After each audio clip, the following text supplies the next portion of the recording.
1,00,000 మంది శివభక్తులతో కలిసి మహారుద్రాక్ష పూజలో పాల్గొనండి. వెంటనే కాల్ చేసి మీ పేరును నమోదు చేసుకోండి. నమస్తే, వెల్కమ్ టు సుమన్ టీవీ. నేను మీ సాయి భైరి.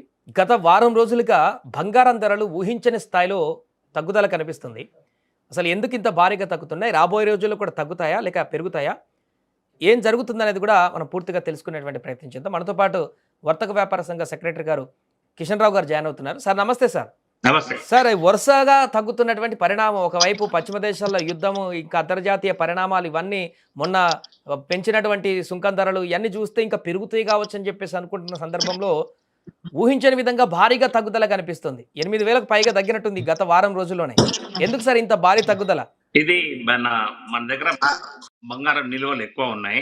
కన్జ్యూమర్ దగ్గర ఇప్పుడు ఎవరికైతే మన ప్రధానమంత్రి ఇప్పుడు ఒక ఏడాది వరకు మీరు కొంచెం డిఫర్ చేయండి, కొనకండి అని అన్నాడో, దానివల్ల మన ఇండియాలో స్టాక్స్ అన్నీ అలాగే ఉన్నాయి. మనం బయట నుంచి ఇంపోర్ట్ చేసుకోకున్నా కానీ, ఫారెన్ ఎక్స్చేంజ్ ఖర్చు చేయకున్నా కానీ మన దగ్గర ఉన్న నిల్వలు ఇంకా 2-3 నెలల వరకు కూడా ఇదే పరిస్థితి ఉంటుంది. కాకపోతే మళ్ళా వారం రోజుల్లో పెళ్లి సీజన్ స్టార్ట్ అవుతుంది కాబట్టి కొద్దిగా ఏమైనా పెరిగితే ఒక 1,000-2,000 పెరగొచ్చేమో, కానీ మీకు ఇదే 1,50,000 అరౌండ్గానే మీకు అవైలబుల్గా ఉంటుంది అనమాట. అంటే 1 లాక్ కంటే కూడా తక్కువ వెళ్ళేటువంటి అవకాశాన్ని ఏమన్నా చూడొచ్చు అంటారా సార్ భవిష్యత్తులో?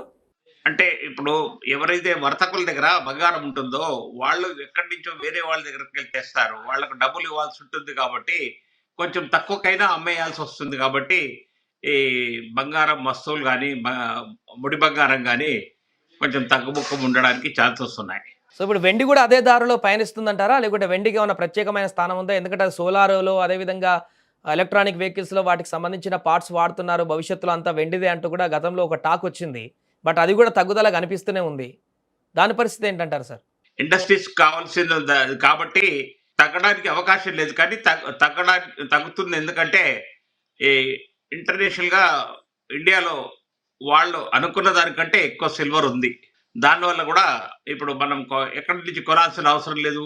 సుంకాలు కట్టి ఫారెన్ ఎక్స్చేంజ్ ఇచ్చి మనం వెండి బంగారం కొనాల్సిన అవసరం లేదు. కాబట్టి వెండి తగ్గుముఖంలో ఉంది.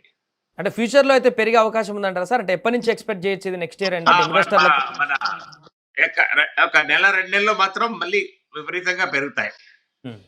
ఓన్లీ సిల్వర్ ఒకటే అంటారా, లేకుంటే గోల్డ్ కూడా మళ్ళీ అదే బాటలోకి వెళ్తుందంటారా? రెండు, గోల్డ్ కూడా అదే బాటలో ఉంటుంది.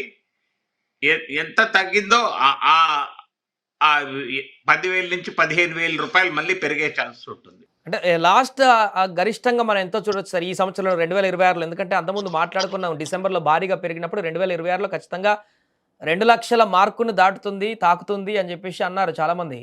ఆ అవకాశాన్ని ఏమన్నా చూడొచ్చు అంటారా ఈ ఇయర్ ఎండ్ వరకు? ఒక ఏడాది పడుతుంది. ఇమీడియట్ గా మాత్రం జరగకపోవచ్చు. ఎందుకంటే మోడీ పెట్టిన కండిషన్ వల్ల భారతదేశంలో ఇప్పుడు బయట నుంచి ఇంపోర్ట్ చేసుకోకపోవడానికి అవకాశం లేదు. కాబట్టి ఉన్నమే రేషన్లో ఉండి తగ్గుముఖంగా ఉంటుంది. సో ఇప్పుడు తగ్గుతున్నటువంటి ఈ పరిస్థితులను చూస్తే, ఇప్పుడు కొనాలనుకున్నటువంటి వారికి కానీ, లేకుంటే ఇన్వెస్ట్ చేద్దాం అనుకుంటున్నటువంటి వారికి కానీ మీరు ఇచ్చే సలహా ఏంటి? ఇంకా కొద్ది రోజులు ఆగితే ఇంకా తగ్గేటువంటి అవకాశం ఏమైనా ఉంటుందా? కనిష్టంగా ఎంతవరకు వెళ్ళేటువంటి అవకాశాన్ని అంచనా వేస్తున్నారు మీరు? 1,45,000 వరకు అంచనా వేస్తున్నాను ఈ 2 రోజుల్లో. తర్వాత మళ్ళీ మంచి రోజు మ్యారేజ్ సీజన్ ఉంటుంది కాబట్టి ఒక 1 నెల రోజులు మళ్ళీ కొద్దిగా ఏదైనా పెరిగే ఛాన్స్ ఉంటుంది. కాబట్టి ఈ వారం రోజుల వరకు కొంచెం తగ్గుముఖమే ఉంటుంది. దీన్ని అడ్వాంటేజ్ తీసుకొని ఎవరి దగ్గరైనా స్పేర్ గా డబ్బులు ఉంటే కొనుక్కోవడం మంచిది. ఏది ఈ వారం రోజుల పరిధిలో తీసుకుంటేనే కొంత మనకు ప్రాఫిట్ ఉండే అవకాశం ఉంది. ఈ బెనిఫిట్ ఇలాగే మనకు సాధిస్తుంది. ఎవరు కూడా ఊహించొద్దు 1,20,000 అవుతుంది, 1,30,000 అవుతుంది అని మాత్రం ఊహించనవసరం లేదు. అంటే 1,30,000కి వచ్చేటువంటి అవకాశమే లేదంటారు? ఇంపాసిబుల్ అండి, ఇంపాసిబుల్. దానికి ప్రధాన కారణం ఏంటంటే సార్, మళ్ళీ ఆ తర్వాత ఒక పాయింట్ దగ్గరికి డౌన్ అయ్యి మళ్ళీ పెరగడానికి గల కారణాలు ఏమని చెప్పుకోవచ్చు? అంటే ఇప్పుడు మెటీరియల్ షార్టేజ్ అయ్యి అక్రమ మార్గాల్లో ఇండియాకు బంగారం రావచ్చు, సిల్వర్ అయినా గోల్డ్ అయినా రావచ్చు.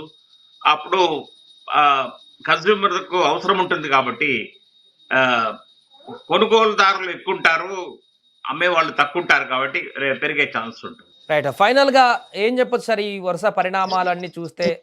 బంగారానికి సంబంధించి కొనాలనుకున్న వారికి కానీ, రాబోయే రోజుల్లో దాని పరిస్థితి కానీ ఎలా చెప్పొచ్చు అంటారు? ఇప్పుడే ఇమీడియట్ గా కొనడం మంచి విషయం అండి. ఇదే కరెక్ట్ టైము. ఇది వాడుకోవాలి. ఈ టైంను మనం సద్వినియోగం చేసుకోవాలా. మనకు ఈ వారం రోజుల తర్వాత మళ్ళీ కొద్దిగా పెరిగే ఛాన్సెస్ అయితే మాకు మా విశ్లేషణలో ఉందండి. Right sir. Thank you so much. అది ప్రస్తుతము వరుసగా గత వారం 10 రోజుల నుంచి తగ్గుతున్నటువంటి పరిణామాన్ని చూస్తున్న బంగారం. దానికి సంబంధించి ఇండియాలో ఇప్పుడు భారీగా నిల్వలు ఉండడం, విదేశాల నుంచి దిగుమతి అనేది కొంతమేరకు తగ్గడం అనేది కనిపిస్తుంది.